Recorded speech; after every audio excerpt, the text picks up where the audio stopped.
The recording chamber hummed with anticipation as reporters from across the Galactic Alliance adjusted their neural feeds. After 37 years of silence, Zeph-9 had finally agreed to speak. His crystalline exoskeleton, now dulled with age and scarred from countless battles, caught the sterile light as he settled into the witness chair. The Vorthan veteran's forearms trembled slightly, not from fear, but from the weight of secrets he'd carried since the war's end. "You want to know why we lost," Zeph-9 began, his translator converting his subsonic growls into standard galactic. "Your historians claim it was human technology. Your military analysts insist it was their numbers. They're all wrong." His compound eyes fixed on the primary camera feed. "The truth is far more terrifying than any weapon they wielded." The room fell silent except for the soft whir of recording equipment. Admiral Crix of the Galactic Defense Council leaned forward, her scaled features tense. "Zeph-9, your service record is impeccable. You fought humans on 17 different worlds. Surely you witnessed their tactical superiority. I witnessed something that defies every military doctrine we've ever known." Zeph-9 interrupted. "Humans don't fight wars the way we understand warfare. They don't calculate acceptable losses or strategic retreats. They fight for something we barely comprehend." He paused, ancient pain flickering across his features. "They fight for each other." A veteran's mind drifted to Kepler 442b, where the impossible first revealed itself. The human 47th Infantry had been surrounded for 6 rotations, cut off from reinforcements, supplies dwindling. By Vorthan military doctrine, surrender was the logical choice. But humans, Zeph-9 learned, operated by a different logic entirely. I watched a human soldier, a medic named Shun, crawl through plasma crossfire for 3 hours to reach a wounded comrade. Zeph-9 continued, not because the soldier held strategic value, not because command ordered it, but because, as Chun later told me while I held his dying body, we don't leave family behind. The translation system struggled with the emotional undertones in Zeph-9's voice. That was the moment I began to understand. Humans had weaponized something we didn't even recognize as military doctrine. The implications hung heavy in the sterile air, challenging everything the assembled officials thought they knew about the war that had reshaped galactic civilization. Asterisk.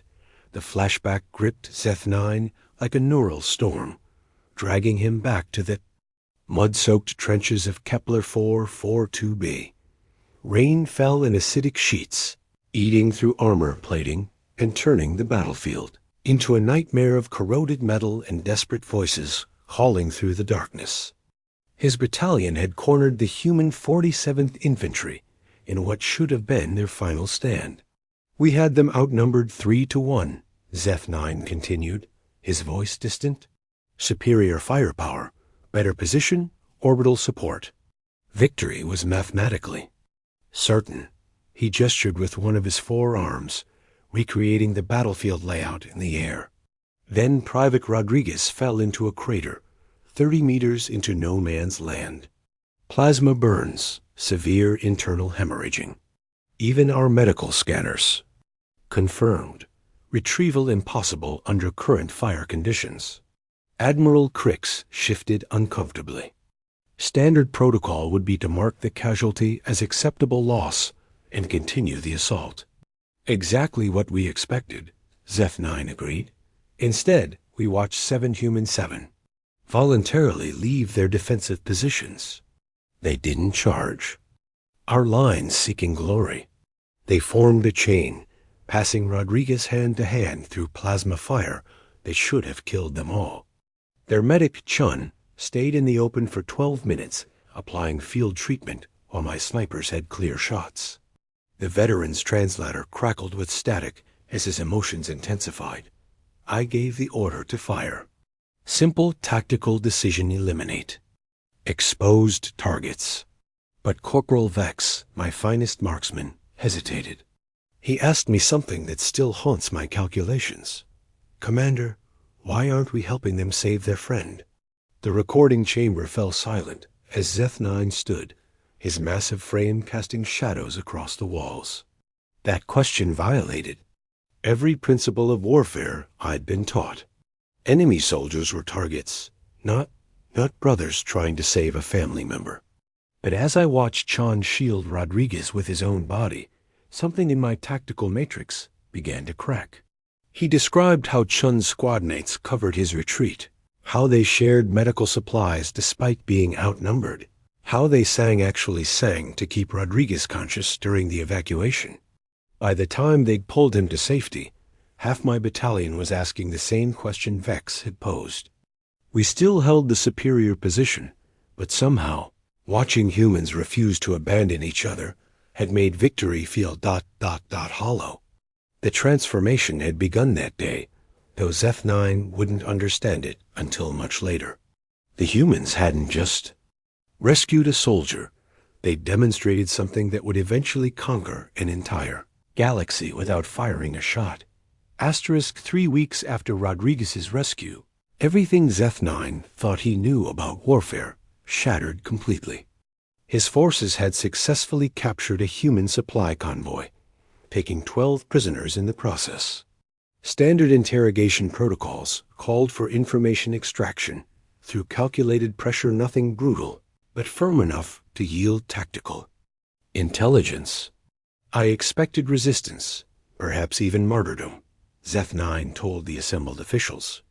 Instead, the human captain, a woman named Sarah Kim, immediately began treating our wounded. His compound eyes reflected the chamber's lights as he relived the memory. She had field medical training. When she saw my communications officer bleeding from plasma burns, she didn't hesitate. She used her own emergency supplies on an enemy soldier. The veteran's voice grew quieter.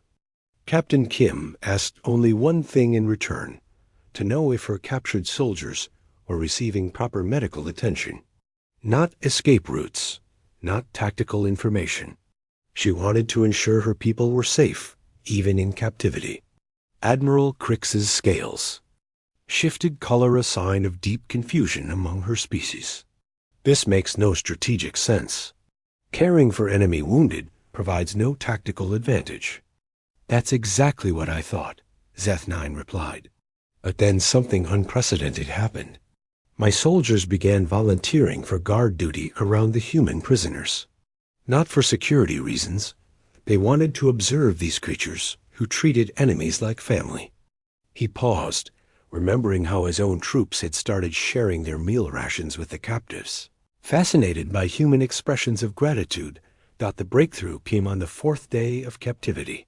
Young Ensign Thrak, barely past his first molting, approached Zeth-9 with an unusual request. "Commander, the humans are teaching us their music. They say it helps with homesickness." A veteran's translator struggled with the concept. Vorthan military doctrine considered emotional attachment a tactical weakness. I ordered immediate cessation of fraternization, Zeth-9 continued. But Captain Kim made a request that stopped. "Me cold." She asked if I had family, if I understood missing home. When I mentioned my clutch siblings on Vorthan Prime, she smiled. They actually express emotions through facial movements, and said, "And you understand why we sing." That night, despite explicit orders, Zeth-9 found himself listening to human voices harmonizing in the detention area. The melody was unlike anything in Vorthan culture, not triumphant war chants or tactical communications, but something that spoke to a universal longing for connection. For the first time in my military career, he admitted to the stunned officials, I felt what humans call homesickness. Not tactical concern for base security, but actual emotional attachment to those I'd left behind. The humans had somehow infected us with their capacity for caring. The prisoners had become teachers, and their jailers had become students in a masterclass on humanity. ****. The war's turning point didn't come through superior firepower or brilliant strategy. It came through a single act of selfless courage that would haunt Zeph-9 for the rest of his extended life. The Battle of Arcturus Station began like any other. Engagement, calculated positioning, numerical analysis, tactical superiority firmly in Vorthan hands. We'd breached their outer defenses, Zeph-9 recounted, his forearms gesturing as he reconstructed the station's layout. Human resistance was crumbling sector by sector. Victory was hours away when the plasma conduits began overloading. Station-wide cascade failure. Everyone would die in the explosion, Vorthan and human alike. Admiral Crix leaned forward. Standard. Evacuation protocols would prioritize command personnel, and essential, the humans evacuated us first. Zeph-9 interrupted, his voice barely above a whisper. Their chief engineer, a human named Marcus Webb, personally led my trapped soldiers to the escape pods while his own people remained behind to manually prevent the cascade failure. When I demanded to know why he'd prioritize enemy lives, Webb told me something that shattered my understanding of warfare forever. The veteran's compound eyes dimmed as he recalled Webb's exact words. Because that's what family does. And in this moment, we're all family trying to survive together. The evacuation turned into something unprecedented in galactic military history. Human soldiers shared their escape pods with Vorthan troops. Medics treated wounded enemies before their own comrades. Engineers worked alongside their supposed captors to prevent station-wide annihilation. I watched my communications officer, Thysus, refuse to leave without ensuring a human engineer's children received her final message home. Zeph-9 continued, but the moment that changed everything came when the manual override required someone to remain behind in the reactor core. Certain death. Webb had volunteered, naturally, but as he prepared to sacrifice himself for everyone aboard, including his enemies, something extraordinary happened. 67 of my soldiers volunteered to stay with him, Zeph-9 revealed, his voice breaking. Slightly, not as prisoners following orders, but as brothers who refused to let him face death alone. They formed a circle around Webb, each taking turns at the manual controls, sharing the radiation exposure so no single person would have to die. The plan worked. The cascade failure was prevented through collective sacrifice, with everyone surviving, but forever changed by the experience. When the rescue ships arrived, they found something military historians still struggle to classify. Vorthan and human soldiers working as a single unit, sharing supplies, treating each other's wounded, planning joint families for their return home. By the battle's end, Zeph-9's entire battalion had submitted formal requests to defect, not to escape punishment, but to remain with the humans who had shown them what brotherhood truly meant. The great Vorthan commander had become the first of millions who would choose belonging over victory. The recording chamber buzzed with tension as Zeph-9 prepared to deliver his final testimony. Officials from 17 different species shifted nervously, understanding that what they were about to hear would rewrite galactic history. The veteran's scarred exoskeleton caught the light as he stood one last time. You want to know why humanity won the galactic war? Zeph-9 asked, his voice carrying the weight of decades. They didn't? We surrendered, but not because they defeated us militarily. We surrendered because they offered us something no military conquest could provide, a place in their family. Admiral Crix's scales rippled confusion. The strategic analyses clearly show human tactical superiority. The analyses are wrong, Zeph-9 stated firmly. Humans lost more battles than they won. Their technology was often inferior. Their numbers were frequently inadequate. But they possessed something we'd never encountered, the ability to transform enemies into allies through genuine love and acceptance. The veteran's mind drifted to the war's final days, when entire Vorthan fleets arrived at human worlds not to conquer, but to surrender. We didn't defect because we feared human weapons, he explained. We defected because human soldiers had shown us that belonging was possible, that we could be valued not for our tactical utility, but simply for being alive, for being part of something larger than ourselves.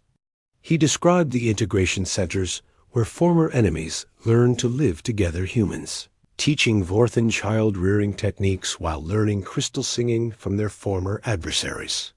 Military specialists becoming teachers, warriors, becoming healers.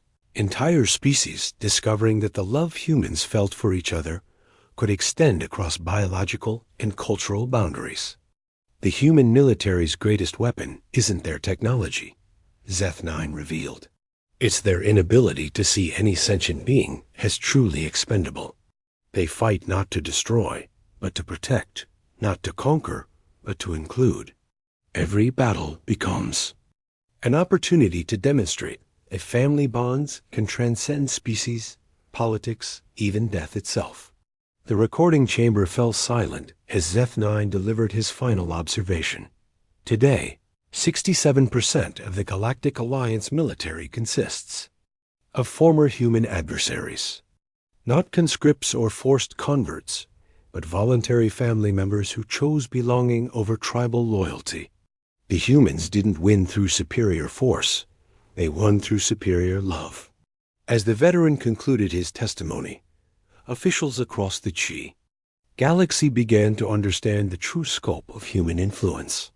The war had never really ended. It had transformed into something unprecedented, a continuous process of expansion through inclusion, conquest through compassion, victory through the radical belief that every being in the universe deserved to experience the profound security of unconditional acceptance. Zeth-9's final words echoed through the chamber. The humans taught us that the strongest military unit isn't an army. It's a family willing to fight for each other. And once you become part of that family, the very concept of enemy becomes impossible to comprehend.